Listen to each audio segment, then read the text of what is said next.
example, I hate to run. I've never liked running. I ran when the Marine Corps paid me to run, and other than that, I do my best not to run.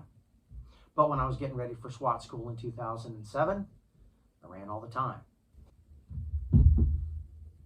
Hey everybody, welcome to Whiskey, Lead, and Steel, Feelings Hurt While You Wait, the official podcast of Aggressive Defensive Solutions. I'm Ric Sutton.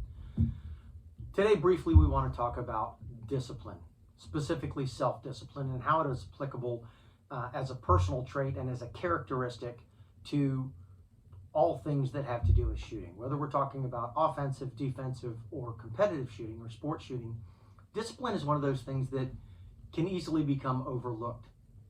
And if you do so at your detriment.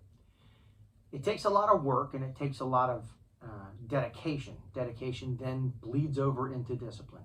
To give you an example from an operational standpoint.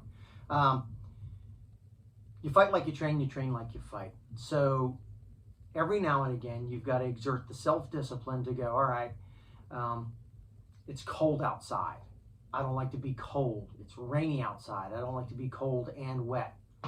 But if I'm an operational shooter, if I'm in the military, if I'm law enforcement, if I'm some kind of security professional, or even to a lesser degree, if I'm carrying a gun for my own personal defense, the bad shit doesn't happen only when the weather's nice, only when it's bright and sunny, only when it's warm, only when it's temperate.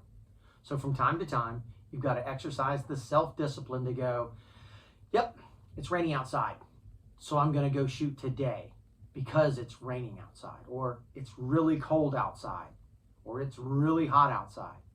Now, to that end, also understand that you've got to vent yourself so that you're going to survive the environment, because if you're suffering from hypothermia, you're not going to get much out of the training spectrum on that. But you do need to push yourself.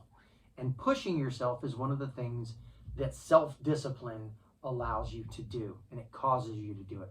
It becomes a habit. And once it becomes a habit, then it becomes a personality trait, and then it's something that you do without thinking, and it becomes part of your personality. It's like going to the gym, right?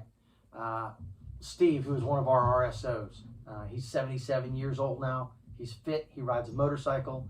He works out. And what he'll tell you is, I don't like to work out. I'd much rather hang out and smoke cigars and drink good whiskey. However, I don't want to let the old man in. I don't want to be an old guy, like Biden. He wants to be able to get out and get around and do the things that he wants to do. He wants to be able to shoot his guns and ride his motorcycles. So to that end, he forces himself, get up in the morning, go out to the gym, push a little steel around, get your heart rate up. It's the same thing with everybody. One of the things that will help you be willing to develop the discipline and grit through the tough parts is your desire and your drive and your dedication to whatever it is that you want to do. As an example, I hate to run. I've never liked running. I ran when the Marine Corps paid me to run, and other than that, I do my best not to run. But when I was getting ready for SWAT school in 2007, I ran all the time. I don't like to run now, so I don't run. Instead, I swim. So I get up in the morning, I do my work around my farm, I push a little steel, and then I go for a swim, regardless of what the temperature is. I get in the water. It's cold right now, but I get in the water and I swim. I don't really want to, but I know that if I want to stay strong and I want to stay capable, that's the thing that I have to do. So it's not just about pushing yourself beyond your limits. It's about establishing a set of techniques, a set of patterns, a way of doing business, if you will. As an example, go to the range and you really, really like to shoot pie plates. Everybody likes to shoot pie plates. Everybody likes to shoot steel because you get immediate feedback and it's just fun. You get to watch it move and you get to hear it ring. But steel typically does not pay the dividends that shooting, till it's boring and tedious, 3-inch dots. When I was shooting all the time and I was shooting competitively, one of the things that I did was I would come out and I would run a full loadout, one draw, one shot on 3-inch dots until I got it perfect all the time. And then I moved distance. It wasn't a lot of fun, but it paid dividends. It meant that hitting an A zone on a target that was 15 yards away became pretty quick and pretty easy because I'd already conditioned myself to do all the things that I needed to do. It's that kind of discipline is what it takes if you want to be a championship shooter or a championship anything, or if you want to be at the top of your game. If you're carrying a weapon for defensive purposes, let's be honest, you're carrying a gun because you've decided you might find yourself in a lethal force encounter, and having a gun is way more effective than having a tennis racket, right? So if you're going to carry a gun for defensive purposes, you need to be as good as you possibly can be. We talk about this with clients all the time. And we've done podcasts about the importance of equipment and when the new Gucci gear comes into play and when you step up your game with equipment.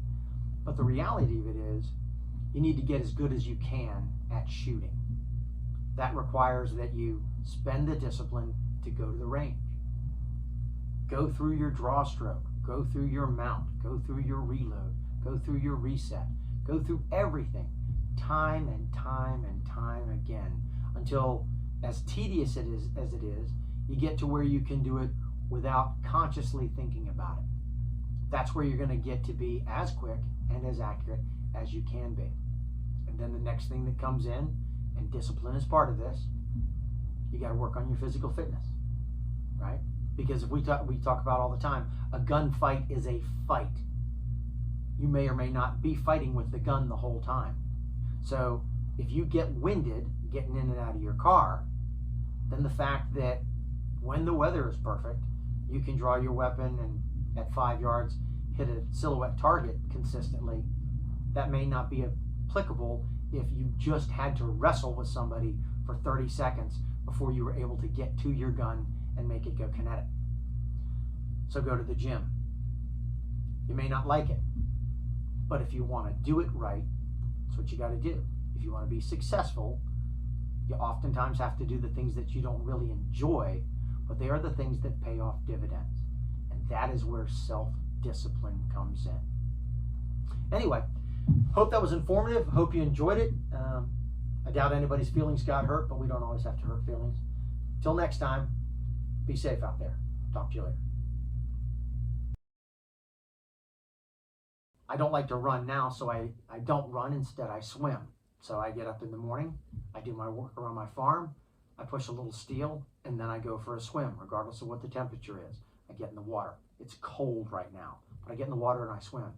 I don't really want to, but I know that if I want to stay strong and I want to stay capable, that's the thing that I have to do.